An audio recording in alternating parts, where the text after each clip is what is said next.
Watch this. 1.5 million Armenians in 1915. Everyone knows that the Nazis killed 6 million. Statistics from the last 100 years. That no man deceive you.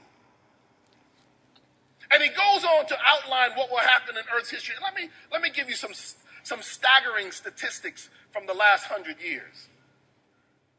These lights are hot.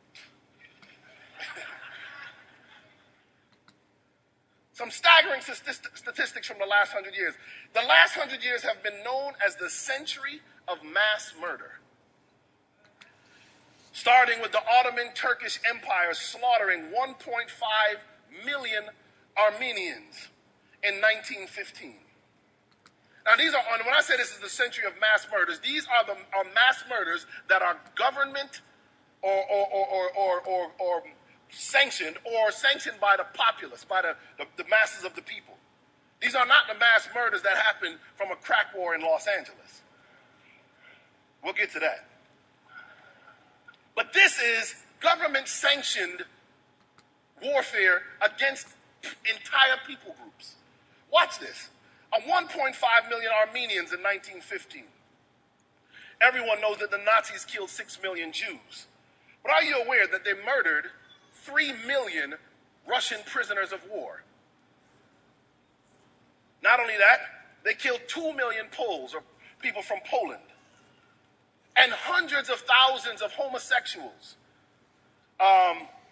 Africans, gypsies, people who they did not think was worthy of being a part of the superior Aryan race and the Third Reich, as Adolf Hitler describes in his book Mein Kampf. Everyone was annihilated. But that was just them. The Soviet Union. Stalin is responsible for murdering 20 million Russians. 20 million Russians.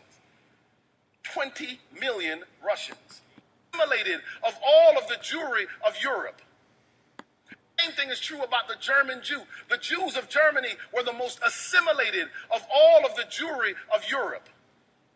Yet somehow, some way, you can take a mother and somehow she can be transformed from a nurturing, loving advocate for a child and be turned into a club-wielding beast.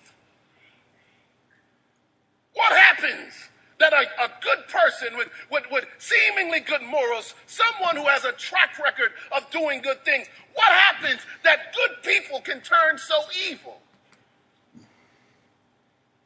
To get deeper into this, I read this book, The Lucifer Effect.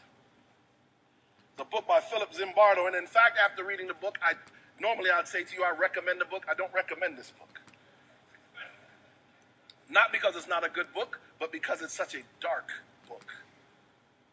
It is spiritually dark, and of course, because of the history it recounts, it is a dark, dark book. But a book that helps us understand what will happen in the last days, that will transform a country like the United States of America from a country of freedom, liberty, and the pursuit of happiness. How could America go from that to a country where people could actually be tortured, where people could actually be mistreated, mishandled, not because they did anything wrong, but simply because of who they are? Or even worse, who we think they are.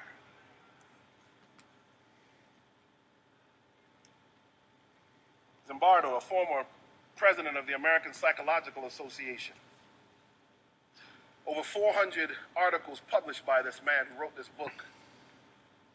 Still, I believe, at Stanford University, even now as a professor, describes the